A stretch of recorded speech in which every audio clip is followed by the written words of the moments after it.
अस्सलाम वालेकुम। आज के इस वीडियो लेक्चर के अंदर हम अपने रिग्रेशन एनालिसिस जो हमने लास्ट लेक्चर में परफॉर्म किया था उसके रिज़ल्ट्स को रेंडर कर लेते हैं अपनी वेब एप्लीकेशन के ऊपर और उसके थ्रू हम ग्राफ क्रिएट कर लेंगे डेट्स और ईयर्स के अंदर। तो मैं सबसे पहले अपनी रिग्रेशन वाली फ़ाइल को सबलाइम टेक्स्ट में ओपन कर लेता हूँ। यहाँ पर सबसे पहले मैं आपको अपना वाई प्रेडिक्ट को और या फिर मेरे पास जो लेबल्स हैं एक्स टेस्ट इनको मैं प्रिंट करके दिखाता हूँ आपके पास। इस डाटा ये किस टाइप का डाटा यहाँ पे मौजूद है। इस फाइल को मैंने सेव किया, टर्मिनल मैं यहाँ पर ओपन करता हूँ और यहाँ पर मैं अपनी इस फाइल को एग्जीक्यूट करता हूँ python3 regression.py और यहाँ पर मैंने इसको एग्जीक्यूट किया। तो यहाँ पर ये देखें मेरे पास ये जो डाटा मौजूद है ये मेरे पास अरे की फॉर्म में मौजूद है। अगर मैं इसकी टाइप आपको डिस्प्ले करवाऊँ तो टाइप के अंदर मैंने y_predict लिखा, सेव किया इस फाइल को और अब मैं इसको एग्जीक्यूट करता हूँ। तो यहाँ पर भी आप देखेंगे क्लियर किया। क्लियर करने के बाद जी ये अब आपको यहाँ पे नज़र आ रहा है एन डायमेंशनल अरे थी। तो मैं इसको सेट कर लेता हूँ। मैं अपने सबसे पहले यहाँ पे लिखता हूँ कमेंट में मैनिपुलेटिंग विद लेबल्स को मैं पहले सेट कर लेता हूँ। लेबल्स के लिए मैंने एक एम्प्टी लिस्ट बनाई लेबल्स और इसके लिए मैं लूप लगा लेता हूँ और पूरी अरे के अंदर ट्रेवर्सिंग करने के लिए फॉर DTA इन यहाँ पर x_test लेबल्स मेरे x_test में मौजूद हैं। तो यहाँ पे मैं कहता हूँ डाटा DTA डाटा, इसको मैं डिलीट करता हूँ। DTA नहीं data equal to DTA dot to list, जो भी एलिमेंट आएगा उसको मैं लिस्ट में कन्वर्ट करके मैं डाटा के अंदर स्टोर करवा दूँगा। और उसके बाद जो है मैं यहाँ पे क्या करता हूँ, मैं लेबल्स के अंदर उस डाटा को अपेंड कर देता हूँ।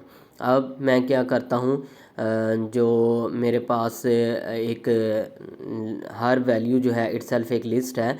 मैं क्या करता हूँ ओवरऑल पूरी इसको लिस्ट में कन्वर्ट कर लेता हूँ, ओवरऑल एक ही लिस्ट बना लेता हूँ। तो उसके लिए मैं यहाँ पर एक लूप लगाऊंगा और उसको क्लोज़ कर दिया मैंने लिस्ट में आइटम फॉर इस सब list in labels for item और यहाँ पे इन सब लिस्ट लिख देता हूँ। अब ये काम होगा, ये वाली जो लाइन है ये बेसिकली करेगी क्या, इसके लिए मैं आपको एक प्रिंट ऊपर लिख कर दिखा देता हूँ। लेबल्स को एक बार ऊपर प्रिंट करवा देता हूँ और एक बार लेबल्स को नीचे प्रिंट करवा देता हूँ ताकि आपको क्लियर हो जाए। ये जो अभी मैंने लाइन लिखी है इससे हमारे पास क्या हो रहा है, ओवरऑल एक लिस्ट बन रही है। तो मैं यहाँ पर जो है बैकस्लैश n 2 बार प्लेस कर देता हूँ न्यू लाइन के लिए और यहाँ पर जो है मैं लेबल्स को करता हूँ। अब मैं अपनी फ़ाइल को पहले क्लियर करता हूँ फिर इस फाइल को एग्जीक्यूट करवाता हूँ। तो ये देखिए मेरे पास पहले वाली जो है ये मेरे पास लिस्ट के अंदर लिस्ट ऑफ लिस्ट है और यहाँ पर मेरे पास ओवरऑल एक लिस्ट है। तो ये मैंने इस तरह इसको मैनिपुलेट कर लिया। ठीक है, मैं इस प्रिंट को डिलीट कर देता हूँ। लेबल्स को तो मैंने टैकल कर लिया। सेम अब इन्हीं लेबल्स के अगेंस्ट जो मेरे पास वैल्यूज़ आई हैं y_predict में उनको मैं टैकल कर लेता हूँ। तो सेम काम मैं वैल्यूज़ के लिए करता हूँ। तो वैल्यूज़ यहाँ पे मैं लेबल्स को काट के मैंने वैल्यूज़ लिखा और यहाँ पे भी मैं वैल्यूज़ कर देता हूँ, वैल्यूज़ कर दिया। और सिमिलरली इसी तरह यहाँ पर जाकर भी मैं इसको वैल्यूज़ कर देता हूँ और सिमिलरली यहाँ पर भी मैं इसको वैल्यूज़ कर देता हूँ और यहाँ पर भी मैं वैल्यूज़ कर देता हूँ। ठीक है, तो अब ये मेरे पास जो हैं लेबल्स और वैल्यूज़ उनके अगेंस्ट जो वैल्यूज़ थी वो मेरे पास लिस्ट के अंदर ओवरऑल एक लिस्ट में कन्वर्ट हो गई हैं। वो इसको करने की वजह ये थी कि मेरे पास ग्राफ में जो एक्स और वाई एक्सिस के ऊपर डाटा जाएगा वो लिस्ट की फॉर्म में जाएगा। तो इसलिए मैंने दोनों एक्सिस को लिस्ट के अंदर कन्वर्ट कर लिया है। तो अब मैं सेम वहाँ पर वो वाला डाटा रिग्रेशन वाला डाटा यहाँ पे इंपोर्ट कर लेता हूँ। RG डॉट यहाँ पे मैं सबसे पहले जो है लेबल्स लिखा था लेबल्स कर लेता हूँ। इसी तरह वैल्यूज़ नाम का एक वेरिएबल बनाता हूँ equal to RG dot values. अब ये RG क्या है, उस फाइल का मेरे पास रेफरेंस है। तो यहाँ पे रिटर्न कर देता हूँ टेम्पलेट पे। फॉर एग्जांपल टेम्पलेट का नाम रख देता हूँ मैं ग्राफ डॉट HTML और यहाँ पर जो है मैं लेबल्स इक्वल टू लेबल्स कर देता हूँ। और सिमिलरली नेक्स्ट पैरामीटर जो मेरे पास है next values equal two values कर देता हूँ। इस फाइल को भी मैं सेव कर लेता हूँ। ठीक है, फाइल पे गया जाके मैंने सेव किया। अब मैं न्यू फाइल बनाता हूँ एक graph.html की, उसमें जाके अपना सारा कोड करता हूँ। इस फाइल को मैं सबसे पहले सेव करता हूँ, टेम्पलेट्स में जाता हूँ, यहाँ पर जाकर इसका नाम graph.html कर देता हूँ। सेव किया। अब यहाँ पे सबसे पहले मैं करता हूँ डॉक टाइप, इस doc type HTML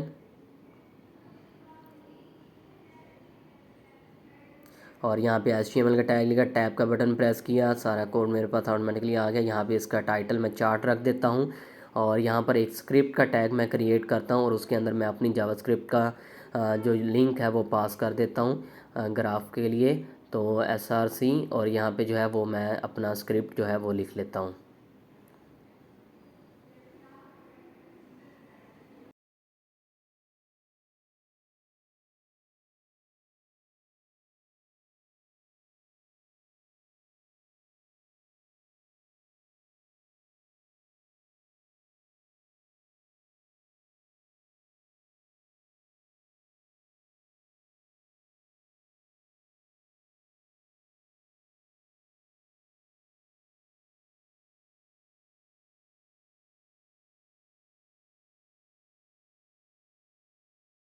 chart dot main dot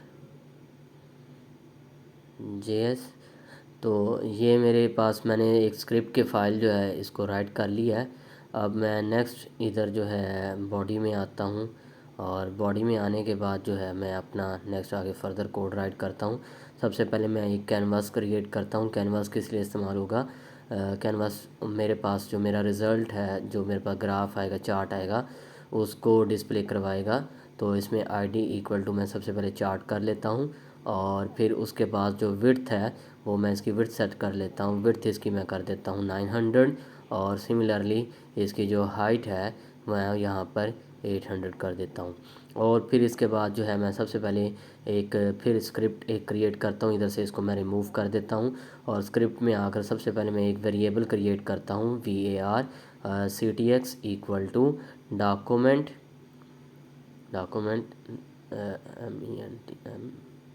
document dot get element by id। और फिर इसके अंदर मैं उसको चार्ट को पास कर देता हूँ जो कैनवास का मेरे पास है। तो यहाँ पे मैंने चार्ट को पास किया और डॉट आगे जाके फिर CHART, ठीक है, चार्ट। और फिर इसके बाद जो है डॉट गेट कॉन्टेक्स्ट और इसमें मैं 2D को पास कर दूँगा और 2D, ठीक है। और एंड में सेमी कॉलन लगा दूंगा मैं इसको। ये मेरी लाइन यहाँ पर एंड होगी। इसके बाद एक और वेरिएबल मैं बनाऊंगा लाइंस चार्ट के नाम से। लाइंस चार्ट मैंने यहाँ पर बनाया इक्वल टू और यहाँ पर मैं न्यू चार्ट कर देता हूँ और इसके अंदर मैं सबसे पहले अपना CTX को पास कर देता हूँ, CTX, और उसके बाद कॉमा करली ब्रेसिस मैंने यहाँ पर लगाई और यहाँ पर जो है मैं अपनी टाइप चार्ट की टाइप बताऊँगा, टाइप कॉलन। इसमें मैं कह देता हूँ लाइन चार्ट मैं बनाना चाह रहा हूँ, तो यहाँ पे मैं लिख देता हूँ लाइन।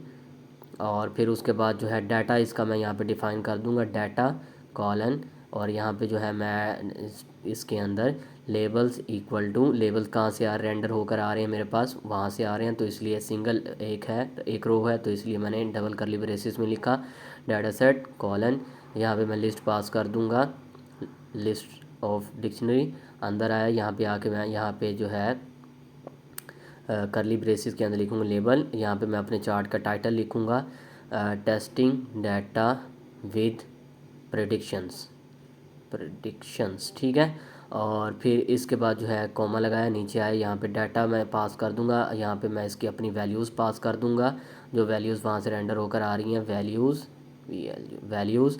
और फिर उसके बाद यहाँ पे मैं फिल इक्वल टू फॉल्स कर दूँगा ताकि मेरा ग्राफ जो है उसका बैकग्राउंड फिल कलर फिल ना हो, तो फॉल्स कर दिया। और फिर उसके बाद जो है मैं यहाँ पर आकर बॉर्डर कलर कॉलन और यहाँ पे जो है मैं RGB कलर को पास कर दूँगा, RGB। इसमें सबसे पहले मैं 92 लिख देता हूँ, रेड, ग्रीन मैं 195 और सिमिलरली ब्लू भी 195 कर देता हूँ।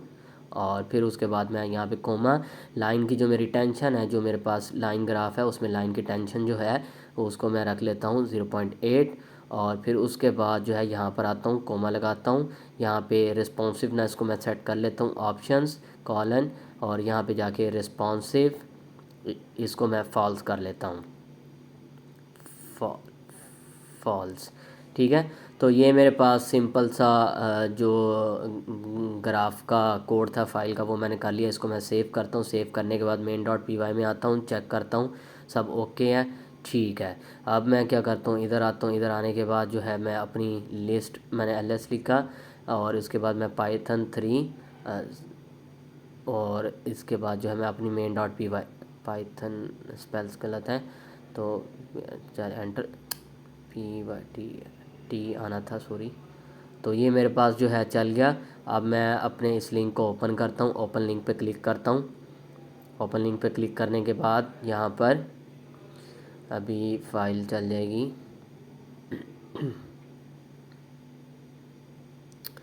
रिज़ल्ट डिस्प्ले नहीं हुआ मींस कोई एरर आ रहा है। एरर को जो है चेक कर लेते हैं। रिग्रेशन में भी नहीं है।